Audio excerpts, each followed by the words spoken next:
Welcome to Ielts listening test. Please do subscribe our YouTube channel, like the video and click on the bell icon for daily listening videos. Share your listening band score in the comments section below at the end of the test. You will hear a number of different recordings, and you will have to answer questions on what you hear. There will be time for you to read the instructions and questions, and you will have a chance to check your work. All the recordings will be played once only. The test is in 4 sections. At the end of the test, you will be given 10 minutes to transfer your answers to an answer sheet. Now turn to Section 1.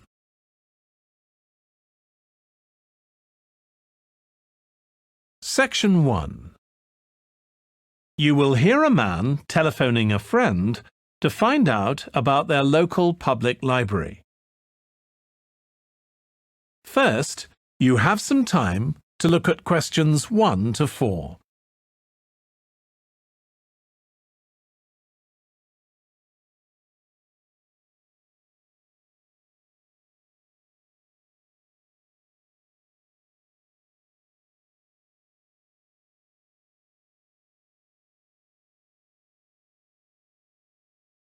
You will see that there is an example that has been done for you.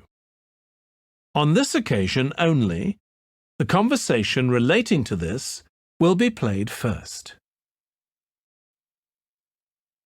Hello? Hi, Susie. It's Paul here. How are you? Enjoying your new job? You're working at the library, aren't you? Yes, I started when the library reopened a month ago. It's great. The woman says that the library reopened a month ago. So month has been written in the space. Now we shall begin.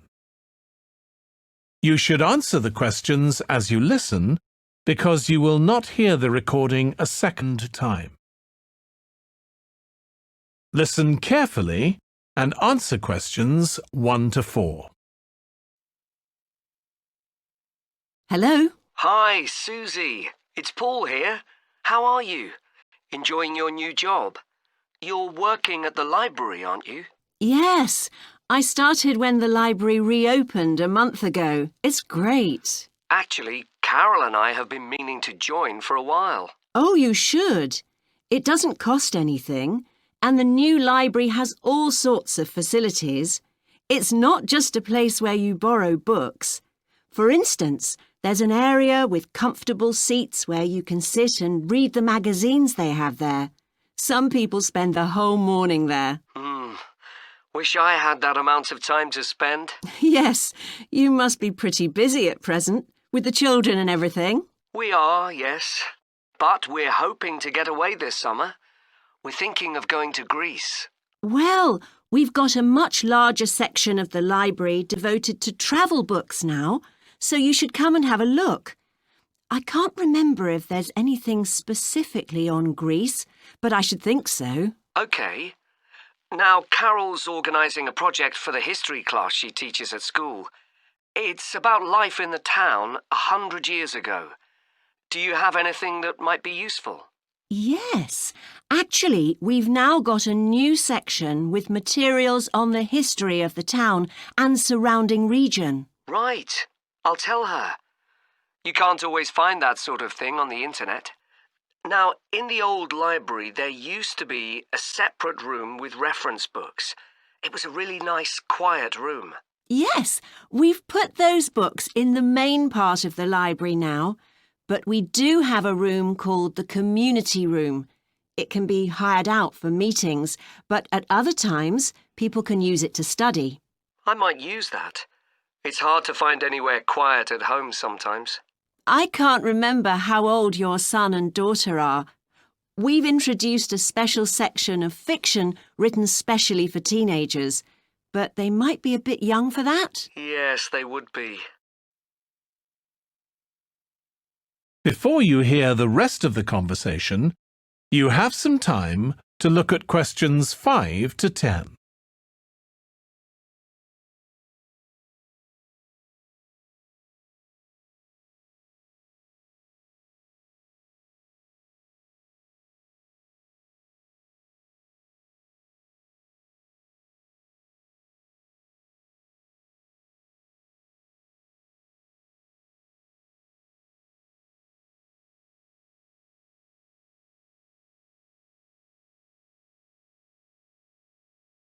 Now listen and answer questions 5 to 10.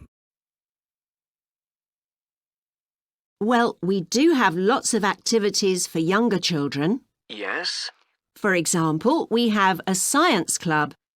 At the next meeting, they're going to be doing experiments with stuff that everyone has in the kitchen, sugar and flour and so on. They might be interested, yes.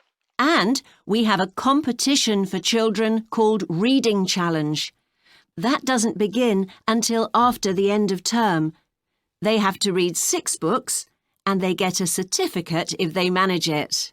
So that gives them something to do while they're on holiday, instead of getting bored. That's the idea. And there's special activities for adults too. On Friday, we have a local author called Tanya Streep, who's going to be talking about her new novel. It's called Catch the Mouse, and she based the story on a crime that actually took place here years ago. Right. We're not free on Friday, but I'll look out for the book. Now, this probably isn't for you, but we do have IT support available for members. We get quite a few older people coming along who are wanting to get up to speed with computer technology. It's on Tuesday mornings. They don't need to make an appointment or anything. They just turn up. Well, my mother might be interested. I'll let her know. OK. And there's another service which you wouldn't expect from a library, which is a free medical checkup. The hospital arranges for someone to come along and measure the level of sugar in your blood, and they check cholesterol levels at the same time. Really? Yes, but that's only for the over 60s, so you wouldn't qualify. OK. Well, I'll tell my mother. She might be interested. What other information? Well, we do have a little shop with things like wall charts and greetings cards, and also stamps, so you can post the cards straight away, which is really useful. Yeah. Well, I'll bring the children round at the weekend and we'll join. Oh, one more thing. I'll be bringing the car. Is there parking available? Yes, and it's free in the evening and at weekends. Perfect. Well, thanks, Susie. See you soon. That is the end of section 1. You now have half a minute to check your answers.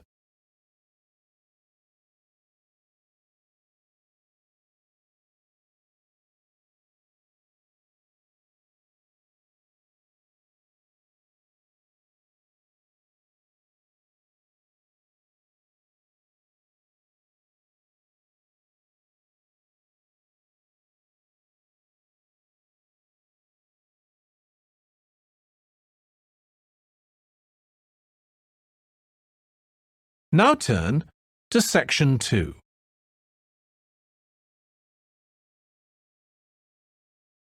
Section 2. You will hear part of a training session for new employees at a large travel company. First, you have some time to look at questions 11 to 17.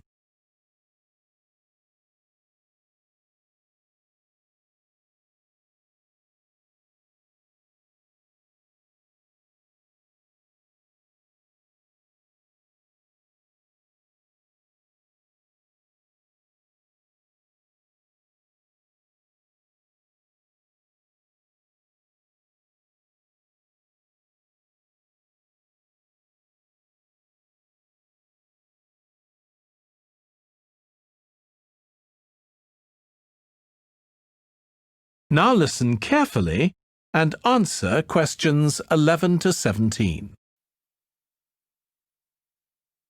In this session in your training day, we're going to look at some of the more specialized holidays we offer at BC Travel. Now, the travel business is very competitive, and it's important to be aware of how the market's changing and developing. In terms of age groups, the over 65s are an important market, and one that's increasing steadily year on year. The fewest holidays are taken by the 31 to 42-year-olds, and that figure shows no sign of rising. The biggest market at present is still the youngest group, the 16 to 30s, but this group's also seen the biggest drop over the last few years, whereas there's a noticeable growth in the number of holidays taken by the 55 to 64-year-olds. As far as the 43 to 54-year-olds are concerned, bookings there are steady, but I have to say we haven't seen the increase we expected. One trend we're noticing with nearly all age groups is the growing popularity of holidays in which clients do some kind of specialized activity. I'm not talking here about adventure holidays where clients take part in high-risk activities like whitewater rafting just for the thrill of it. Activity holidays usually involve rather less high-risk sports or things like art and music. They're not necessarily cheaper than ordinary holidays, often the opposite in fact, but they do often take place outside the main tourist centers, which gives an opportunity for clients to find out more about the local people and customs. And many say this is one of the most positive features of these holidays. Of course, they offer the chance to develop a new skill or talent, but clients often say that more than this, it's the chance to create lasting relationships with other like-minded people. That's the main draw. Let me give you some examples of BC travel activity holidays. Our painting holidays take place in 4 different centers in France and Italy, and they're very popular with clients of all abilities from beginners onwards. We've got an excellent team of artists to lead the classes. Some of them have been with us from the start, and 5 additional ones will be joining us this year so that we can offer a greater number of classes in each center.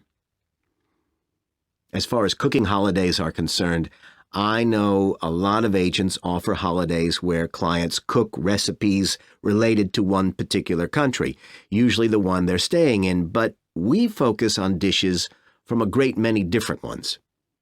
Apart from that, you'll find the usual emphasis on good quality organic ingredients. That's more or less a given nowadays, and there are generally some meat-free recipes included. Our photography holidays take place in a wide range of countries from Iceland to Vietnam, and clients have the opportunity to see some stunning scenery. Groups are small, no more than 8, so clients can have one-on-one tuition during the holiday, and excursions are arranged with fully trained guides. At the end of each holiday, an exhibition is held of the photographs taken, so that clients can see one another's work and receive valuable feedback from the tutor. Before you hear the rest of the training session, you have some time to look at questions 18 to 20.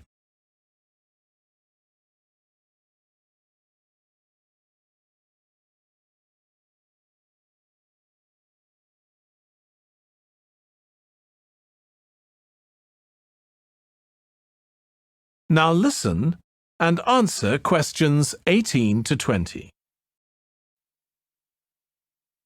Finally, let me tell you about our fitness holidays. In Ireland and Italy, we run one-week general fitness classes for all ages and levels of fitness.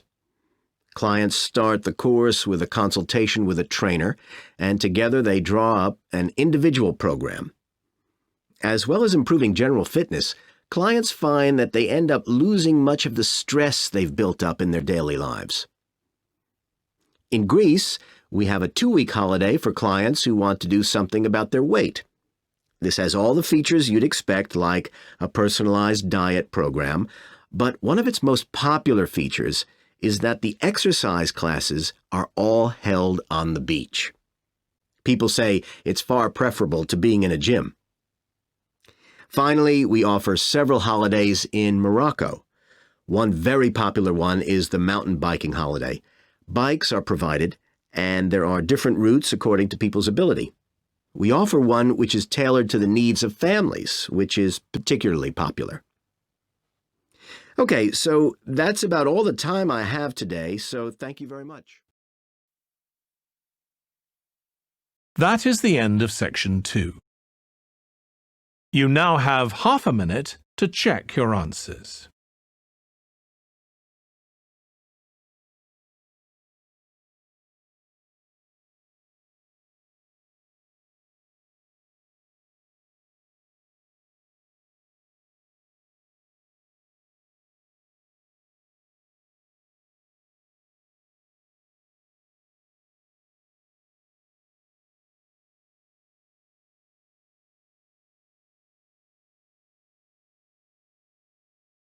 Now turn to section 3.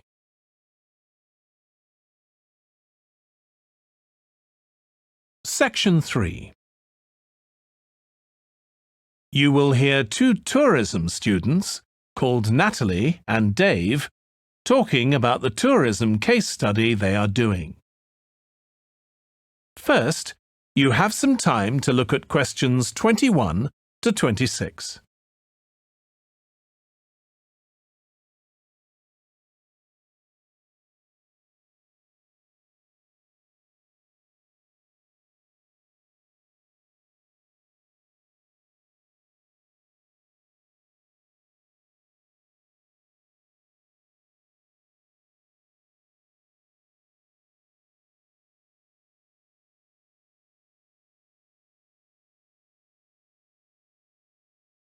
Now listen carefully and answer questions 21 to 26. Dave, I'm worried about our case study. I've done a bit of reading, but I'm not sure what's involved in actually writing a case study. I missed the lecture where Dr. Baker talked us through it. OK, well, it's quite straightforward. We've got our focus. That's tourism at the Horton Castle site. And you said you'd done some reading about it? Yes, I found some articles and made notes of the main points. Did you remember to keep a record of where you got the information from? Sure, I know what a pain it is when you forget that. OK, so we can compare what we've read.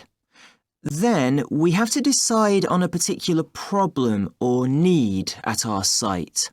And then think about who we're going to interview to get more information.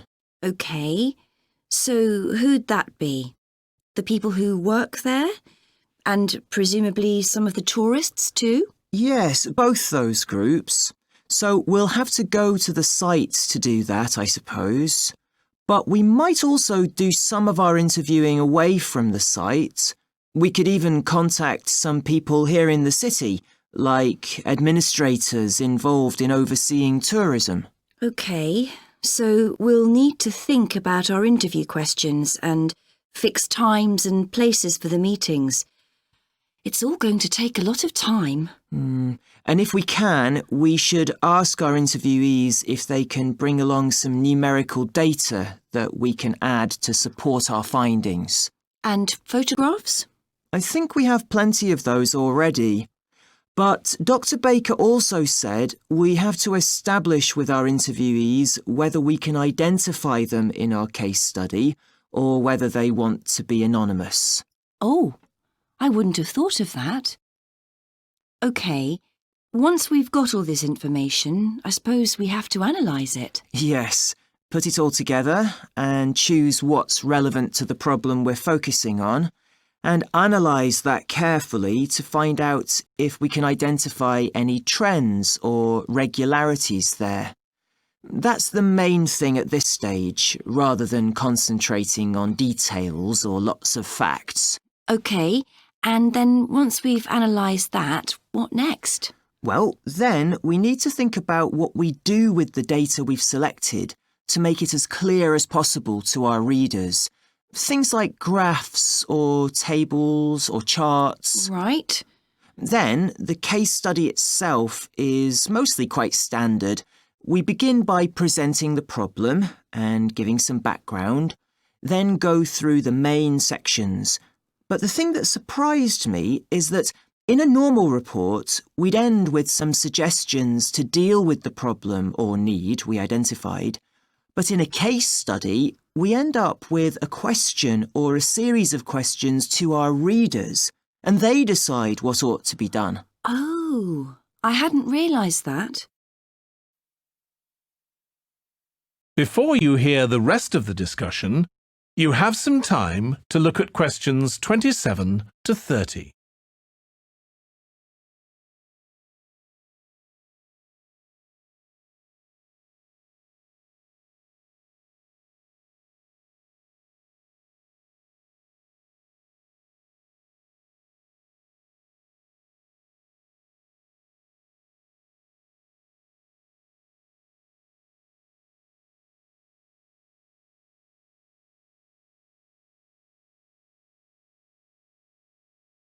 Now listen and answer questions 27 to 30.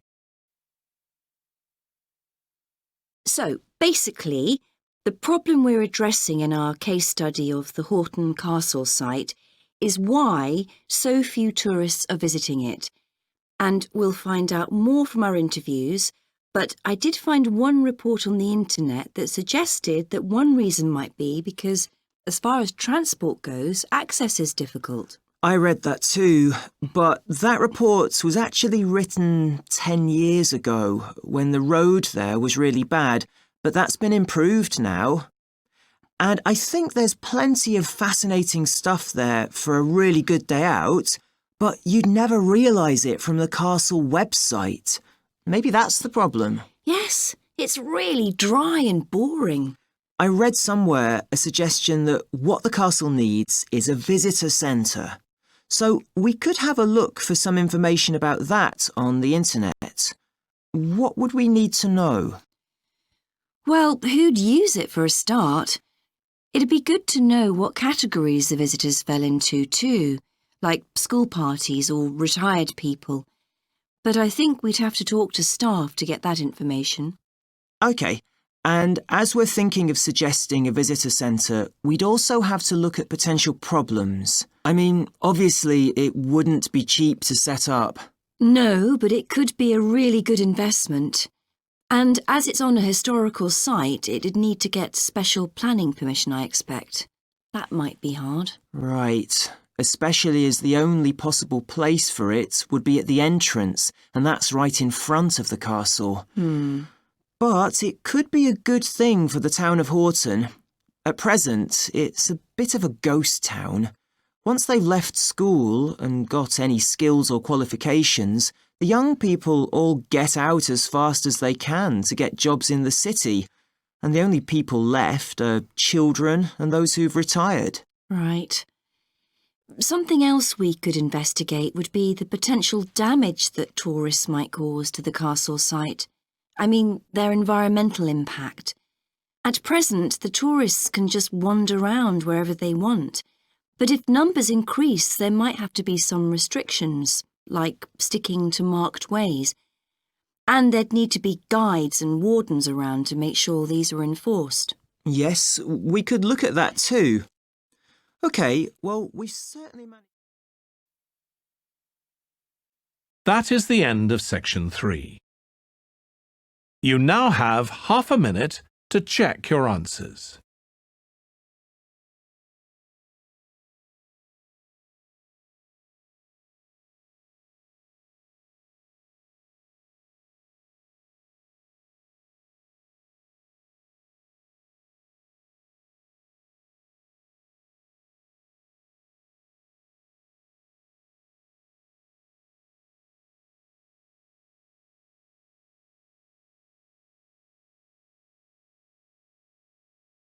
Now turn to section 4.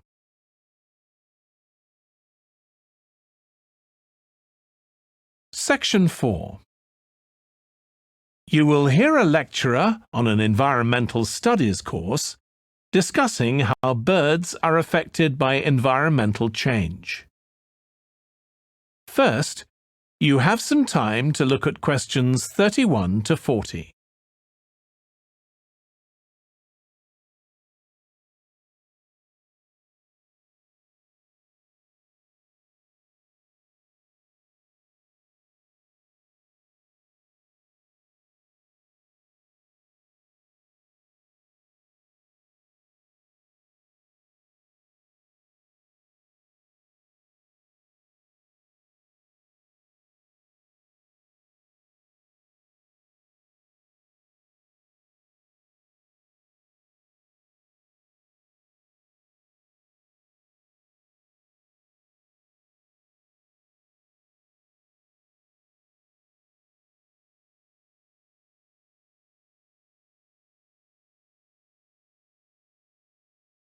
Now listen carefully and answer questions 31 to 40. OK, so we've been looking at how man-made changes in our environment can affect wildlife. Now, I'll discuss a particular example. Let's take a look at mercury. Mercury's one of the 120 or so elements that make up all matter, and it has the symbol Hg. It's a shiny, silvery substance. You may have seen it in old-fashioned thermometers, but it's not used much for domestic purposes now because it's highly toxic. But the problem is that the amount of mercury in the environment's increasing. The main reason for this is the power plants used to produce electricity. The main source of energy that most of them use is still coal, and when it's burned, it releases mercury into the atmosphere. Some of this gets deposited into lakes and rivers, and if it's ingested by a fish, it's not excreted. It stays in the fish's body, and it enters the food chain. So, it's been known for some time that birds which eat fish may be affected. But what wasn't known until quite recently is that those that eat insects can also be affected. So, a woman called Claire Varian-Ramos is doing some research on how this is affecting birds. And rather than looking at how many birds are actually killed by mercury poisoning, she's looking for more subtle sub-effects. And these may be to do with the behaviour of the birds, or with the effect of mercury on the way their brain works, so whether it leads to problems with memory, for example.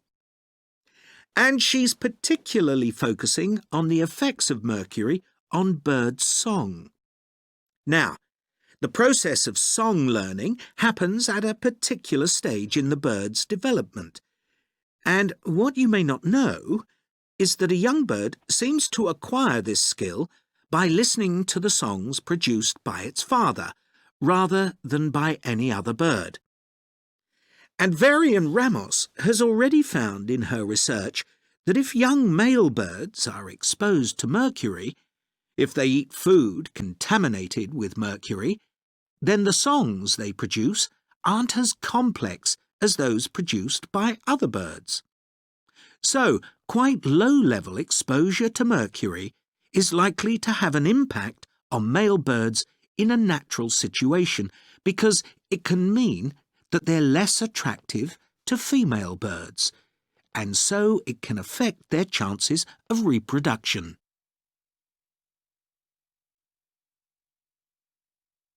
Now, the way she's carrying out this research is worth thinking about. She's using a mixture of studies, using birds kept in laboratories and studies carried out outdoors in the wild. The lab-based studies have the advantage that you don't get all the variables you would in a natural setting. So, the experimenter has a much higher level of control, and that means they can be more confident about their results in some ways. And of course, they don't have to worry about going out and finding the birds in order to observe them. So, what are the implications here for humans? Well, because many birds are migratory, they may be transporting mercury far from contaminated sites. For example, it's been found that ducks who'd been feeding at a contaminated site were later shot by hunters over 1,000 kilometres away and presumably eaten. But these birds likely had mercury levels high enough to warrant concern for human consumption.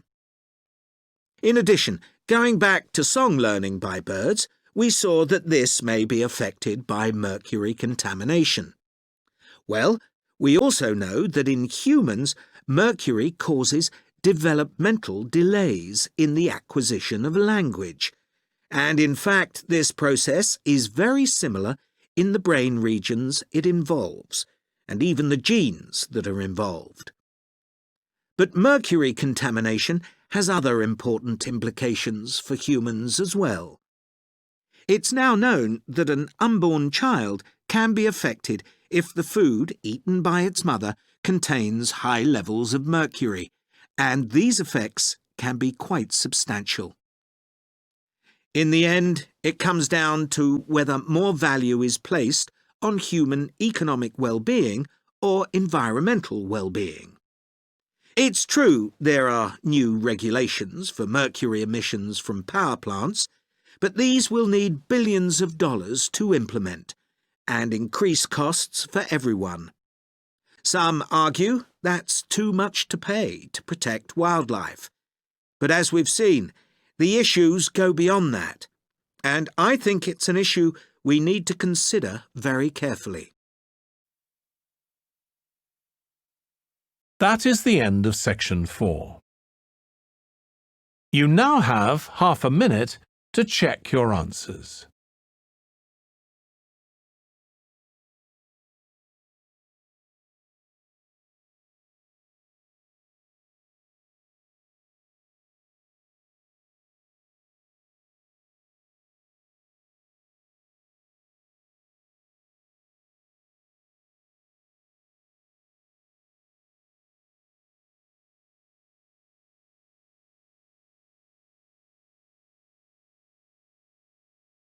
That is the end of the listening test. In the Ielts test, you would now have 10 minutes to transfer your answers to the answer sheet.